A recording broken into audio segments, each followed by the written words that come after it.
My name is Jessica, and if there is one thing I have learned in my 34 years, it is that nothing is ever truly given to you.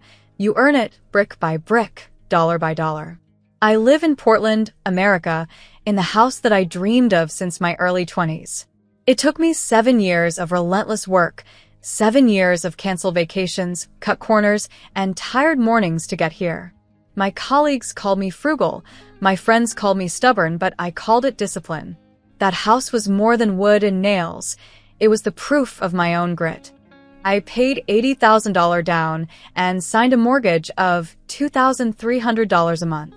I painted the front door a calm blue, the kind of color that made me breathe easier each time I turned the key. By the steps, I planted lavender that filled the air with sweetness every summer. When I ran my hand along the deed with my name typed in black and bold, I thought, this is it. This is what all those years were for. The truth is, I didn't come from money. My mother raised my sister and me in a small rented house where the roof leaked when it rained too hard and where $10 sometimes had to stretch into dinner for a week. When I started earning, I decided I would never live with that insecurity again. Every raise went straight into savings. Every promotion, I clawed my way to become another line scratched off the savings chart I had taped to my wall. That chart, with its boxes and numbers, stayed with me through every apartment I rented, a reminder of what I was building toward. 2 weeks ago, work sent me to Boston. Just a short trip, for days of meetings and endless coffee. Nothing dramatic. Before leaving, I gave my sister Jenna the spare keys, asked her to feed the cat and water the snake plant. Simple things. Don't worry, she said. I'll take care of it. She smiled in that easy way of hers, the smile that had often let her escape trouble when we were girls. I believed her because she was my sister, and despite our differences, trust between sisters is supposed to mean something. When my plane landed and I finally reached home, the first thing I noticed was the car in my driveway. It wasn't Jenna's. It wasn't anyone I recognized. The garage door, which I always kept neat and empty except for my own boxes, was half open. Inside, I saw cardboard stacked high, labeled with someone else's handwriting. The air in my chest tightened as if I had walked into a stranger's house instead of my own. The front door was unlocked. That was my second shock. I had drilled it into Jenna, always locked the door, no exceptions. My hand trembled as I pushed it open, and the smell hit me first, fried onions and heavy cologne. My living room looked like a yard sale gone wrong. A brown recliner I had never seen before squatted where my pale reading chair had stood. A family photo, faces I didn't know, rested on the mantel where my candle holders once sat. My rug, the one I saved for 6 months to buy, was littered with muddy shoe prints. And under the sofa, my cat peeked out with wide, frantic eyes, as if even she knew this was wrong. Surprise, Jenna called, stepping out from the kitchen with a mug in her hand like she belonged there. Her tone was light, like this was some sort of game. Mark's parents needed a place to stay. Only for a while. Behind her, Mark's parents, George and Linda, stood like they were greeting me at a motel check-in, not in the house I built with every ounce of my effort. George gave me a half-wave before turning back toward the TV. Linda smiled nervously, as if this was awkward but reasonable. My eyes darted to Jenna. "You've got so much space, Jessica," she said softly, as if soothing a child. "Be kind." I couldn't answer right away. My gaze landed on the wall near the hallway where I had once taped that savings chart, my boxes of numbers and dates. I remembered how I had stood there after my first big bonus, circling the new number I could add to the total. I thought of every Friday night I skipped dinner out, so I could add another 100 to the account. I thought of every time I told myself just a little longer, just a little more, until the day I could finally hold the keys. My stomach clenched, hot and bitter. "This is my house," I said at last. My voice was low but clear. "My name is on the deed. Mine." Jenna smiled, as if I had told a harmless joke. "We'll talk after you sleep. You're tired from traveling." But I wasn't tired. I was shaking. I stood there in my own living room, watching my sister stand in front of me, speaking like she had every right to rearrange my life. Behind her, George reached for the remote and changed the channel. Linda asked where I kept the extra towels. And my cat stayed crouched under the sofa, her eyes fixed on me like she was waiting for me to fix this. Something cracked inside me then, not the kind of crack that breaks you, but the kind that sharpens you like ice splitting under pressure. The house I had dreamed of, worked for, sweated over, was no longer mine in the way it should have been. My sister had crossed into the very heart of what I built, and she was smiling at me as though I should understand. That night, lying awake in my own bed that didn't feel like mine anymore, I stared at the ceiling and counted every sacrifice it had taken to get here. The lunches skipped, the promotions clawed for, the nights alone while friends laughed over wine I couldn't afford. I thought about the $80,000 I had scraped together, the $2,300 I paid each month without fail, the hours of my life traded for this roof. And as I listened to unfamiliar footsteps move across the floor of my house, I knew with a cold certainty this was only the beginning of a fight I had never wanted, but one I would not walk away from. The next morning, before I had even finished my coffee, my mother arrived without calling.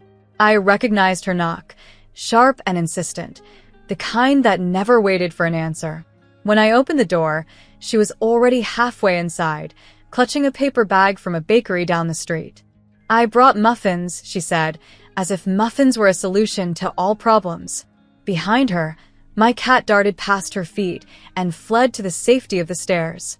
My mother's name is Ruth, and she has always carried her opinions like stones in her pocket, heavy, ready to be thrown when she feels the moment calls for it. That morning was no exception. She set the bag of muffins on my kitchen counter with the air of someone delivering a verdict. "Jessica," she began, "be fair. Your sister is family. She's been through a lot, and now she needs stability. Let her settle here. This can be her home too, at least for now. Get out so your sister feels better."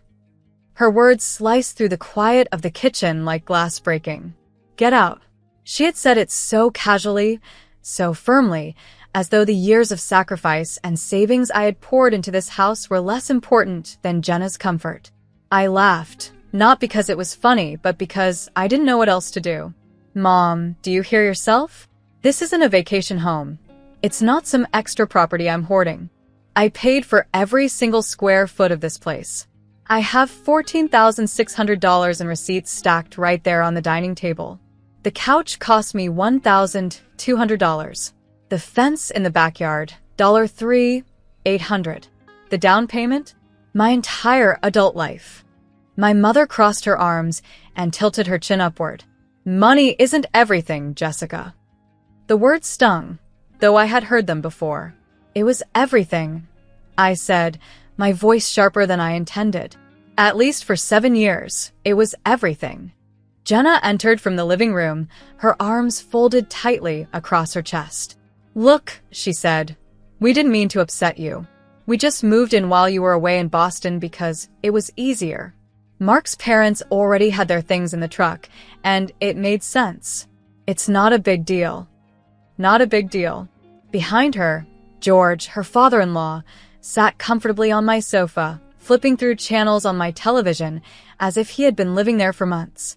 His wife, Linda, poked her head out from the hallway, holding one of my hand towels.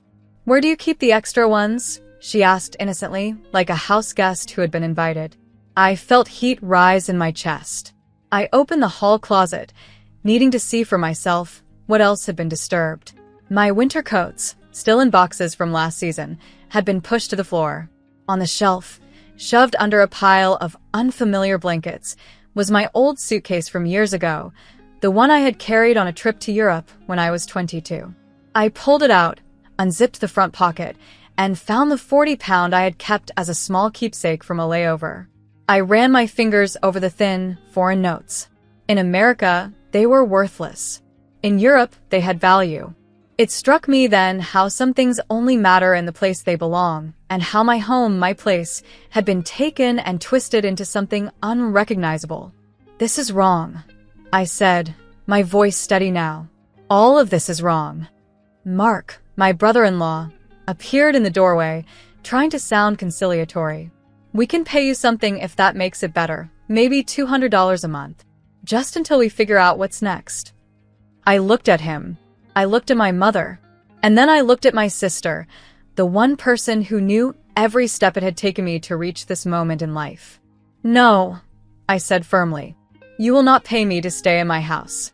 This is not a rental property. This is my home, and you will leave." Jenna's jaw tightened.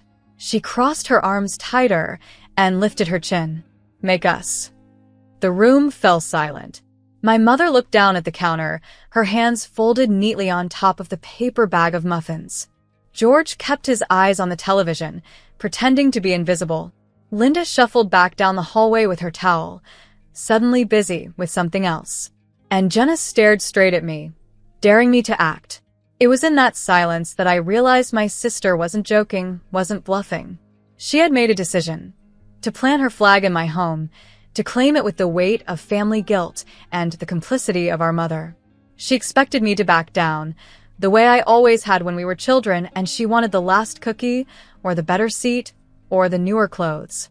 She expected me to fold, to give in. But this was not a cookie. This was not a chair. This was not negotiable. This was the culmination of every sacrifice I had ever made. I felt the words build inside me, stronger than fear, louder than doubt. "Fine," I said, my voice low but unshakable. "If you won't leave on your own, then I'll make you." For the first time that morning, Jenna blinked. For the first time, she seemed uncertain.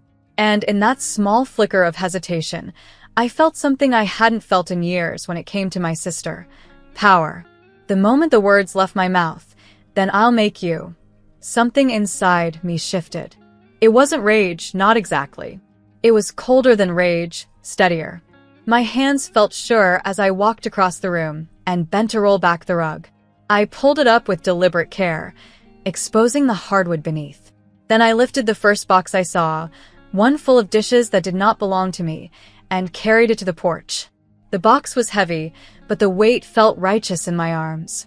I came back inside, picked up another box and then a suitcase.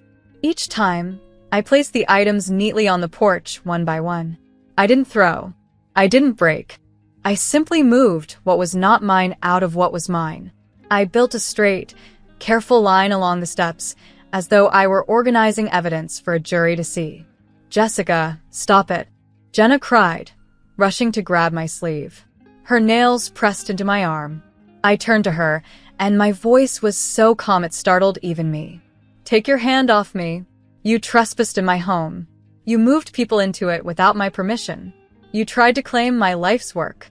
My mother stood in the kitchen doorway, stunned, her arms hanging limp at her sides. "Jessica," she whispered, her voice trembling, "you're being cold." "No," I answered. "I am setting a boundary." Linda's face crumpled, and she began to cry.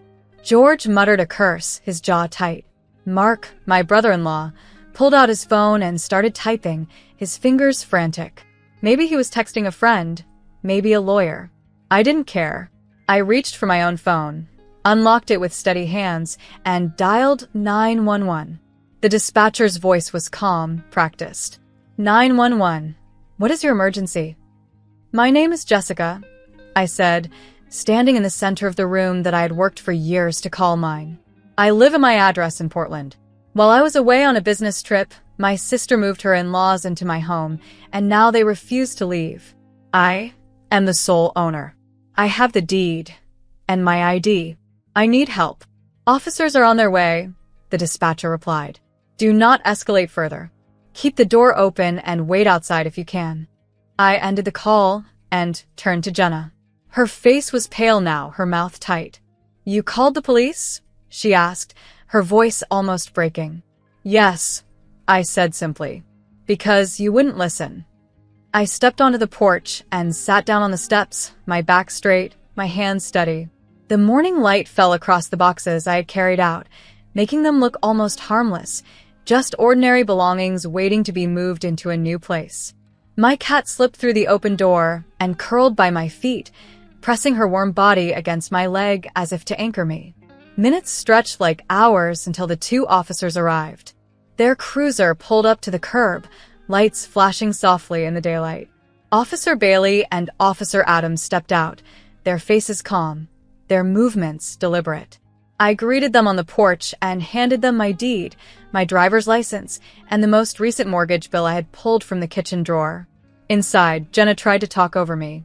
She said we could watch the house, she insisted, her voice sharp and pleading at once. Watch the house, I repeated, my voice carrying. Not move in and claim it. Officer Bailey examined my papers and then turned to Jenna. Ma'am, your sister is the sole legal owner of this property. You and your guests cannot occupy her home against her will. If there are disputes, you can pursue them in civil court, but you cannot stay here without her permission. Jenna's face hardened, not into shame, but into something uglier, anger. You're choosing her, she spat, her eyes flashing. I am choosing the law, Officer Bailey replied evenly. Officer Adams spoke next, his voice firm but kind. You all have 30 minutes to gather your belongings and leave the property. If you refuse, we will remove you ourselves. The room erupted in motion. George cursed louder this time, slamming drawers and shoving clothes into bags. Linda sobbed openly, wiping her cheeks with one of my dish towels before tossing it onto the floor. Mark whispered furiously to Jenna, their words a blur of resentment and panic. I went to the side gate and pulled it open, bringing out more boxes that had been shoved into the corners of my home. I did not gloat. I did not shout. I simply kept moving one box after another, counting in my head like I do when I lift weights at the gym. Slow to 5. Again. And again. My breathing is steady, my movements deliberate. Neighbors began to notice. A woman walking her dog slowed at the sight of the officers, then quickened her pace, eyes wide. A man across the street leaned against his truck, pretending to check his phone while he watched the scene unfold. I ignored them all. This was not their story. It was mine. As the minutes passed, the house began to look like mine again. The recliner that had been squatted in my living room was rolled out to the porch. The strange family photos were pulled from the mantel and tucked into a box. The television remote was pried from George's hand and set neatly on top of his luggage. Piece by piece, the intrusions were undone. When the last bag was carried out to their car, Officer Adams approached me. Would you like a report number for your records? He asked. Yes, I said firmly. He wrote it down on a small white card and handed it to me. I slid it into the same folder that held my deed, feeling the weight of the paper as a kind of armor. At last, the car doors slammed and Jenna, Mark, and his parents drove away. Their taillights disappeared down the street, leaving only silence behind. The officers gave me a nod before returning to their cruiser. Take care, Officer Bailey said. When the door closed behind me, the house was quiet in a way it hadn't been in days. The air smelled faintly of lavender from the garden outside, drifting in through the open windows. My cat hopped onto the sofa and curled into her usual spot, purring softly. I stood in the middle of the living room, surrounded by my own furniture, my own walls, my own space. The calm blue door was shut and locked. The boxes of strangers were gone. The house was mine again, bruised, shaken, but still mine. And as I leaned against the wall, my hand resting on the cool plaster, I promised myself one thing. Never again would I let anyone, not even my sister, take what I had worked so hard to build. The first thing I did after the officers left was change the locks. It cost me $180 and I didn't even blink at the price. The locksmith worked quickly, his van parked at the curb, his tools clinking softly as he removed the old cylinders and fitted in the new. I stood there on the porch, arms folded, watching as though my very safety depended on each turn of his screwdriver. In truth, it did. When he handed me the new keys, cool and sharp in my palm, I felt as if I had reclaimed not just a house, but myself. I spent the rest of that afternoon repairing the invisible fractures that had appeared in my sense of home.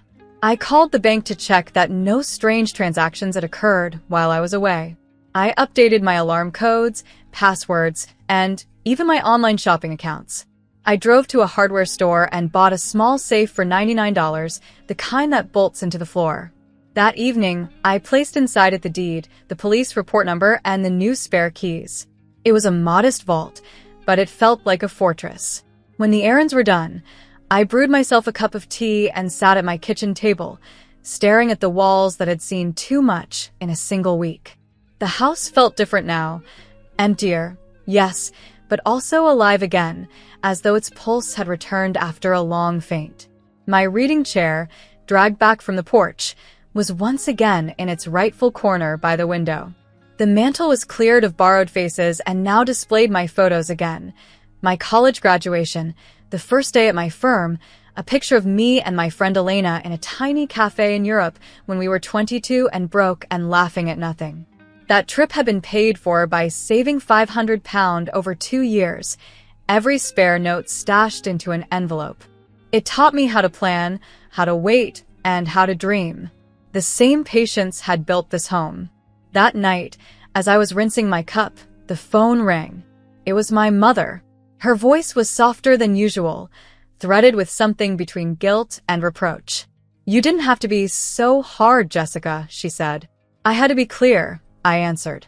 I stared out at the calm blue of my front door, its paint catching the glow of the porch light. I will not let anyone rewrite my life for their comfort. Not even family. She sighed, and for a moment, I thought she might apologize. Instead, she said, "Jenna is upset." "Jenna can be upset," I said evenly. "I will be safe." There was silence on the line. I could picture her sitting at her kitchen table across town, her hands clasped, torn between her daughters. I did not rescue her from the silence. For once, it was hers to carry. The next day, I sat down at my desk and wrote out a set of rules, ground rules for my life, as clear as the mortgage statement I received each month. I typed them on plain white paper and sent them to my mother and my sister by email so there would be no confusion. No keys shared without my consent. No guests staying in my absence. No entering my home unless I have invited you. If someone needed help, I would help with what I could. $100 for a motel room, a ride to a shelter, or a list of resources. But my home was mine. My boundary was a door, with a lock, and my name on the deed. A week passed in quiet.